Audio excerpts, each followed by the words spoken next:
Hey, what's going on with you guys, man? We got something to talk about. We got the Marcus Browne versus Artur Beterbiev fight going on today. I had to give a quick little prediction and what to bet on. I'm gonna definitely drop my promo code to my bet online link.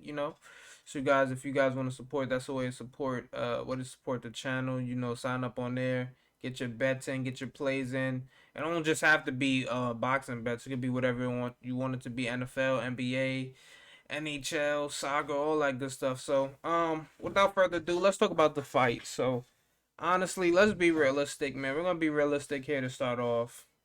Um, I don't think Marcus Browne wins this fight, honestly, right?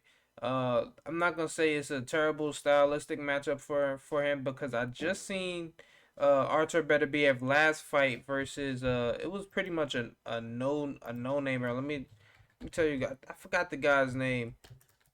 Um, damn, I think it was something Dean. I'm gonna get it right now.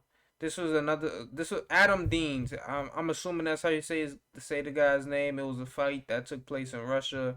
Low end fight. It wasn't anything. It wasn't a big fight at all. Guy was 19-1, but pretty much beat up on a bunch of nobodies and whatnot. So I don't really have too much props to give him. And this is the guy. He went 10. He went 10 rounds with this guy Adam Deans.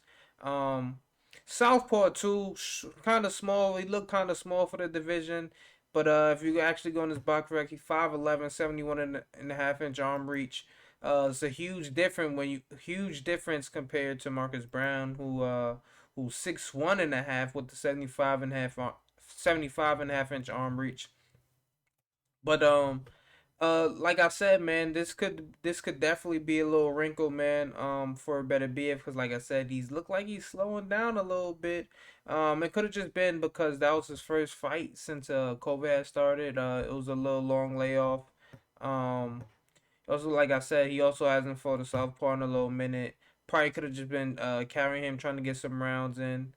Also, he might have been struggling to make weight a little bit, and you know why I say that because he didn't officially miss weight, but the first time on the scales for this Marcus Browne fight, he missed weight by point 0.2. He went back and was able to shed the point 0.2 pounds off, and he made 175 flat. So this fight is going on for the belts. He's still in line to hold on to his titles.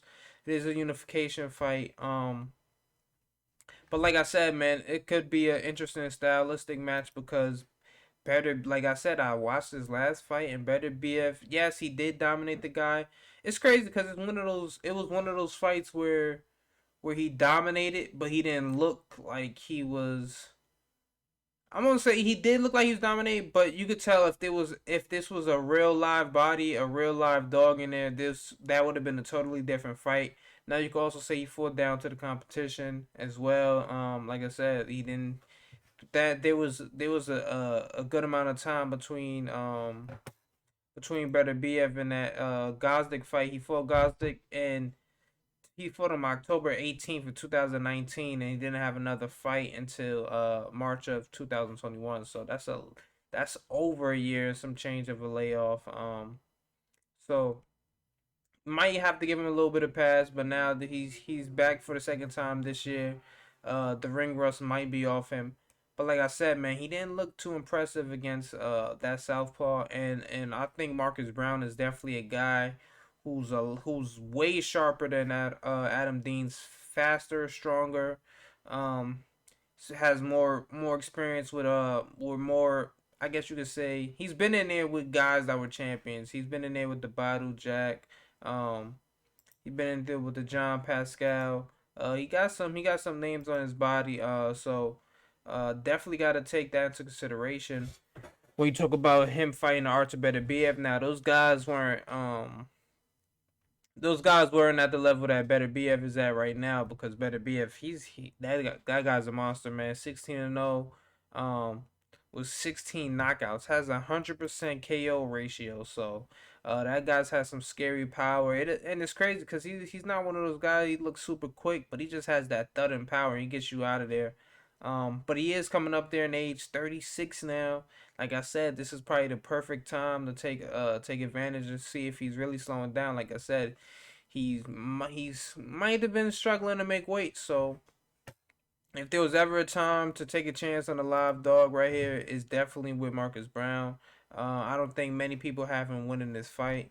We could just go look at the odds real quick. They have Beterbiev as a minus 950 with Marcus Browne as a plus 575. So there is some value. That's basically 6 to 1 6 to 1 odds for the 6 to 1 odds for Marcus Browne. But the safe play would likely be the knockout. But I'm not going to knockout for better BF, man. We like I ain't gonna lie. I'm a guy that I like to chase the value, man. Hold on, what the hell?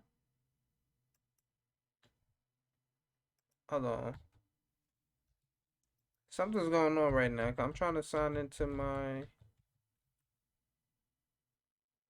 what the fuck? I'm trying to sign into my bet online. It's not going through for whatever reason. But I could just go look at it straight from the website, straight from the thing without signing in.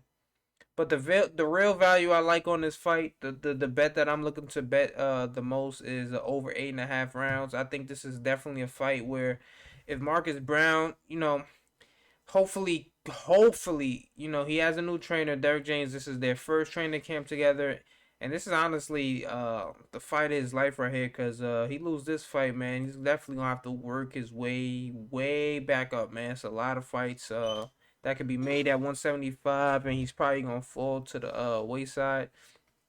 So this is definitely a do or die situation for him. He's not getting any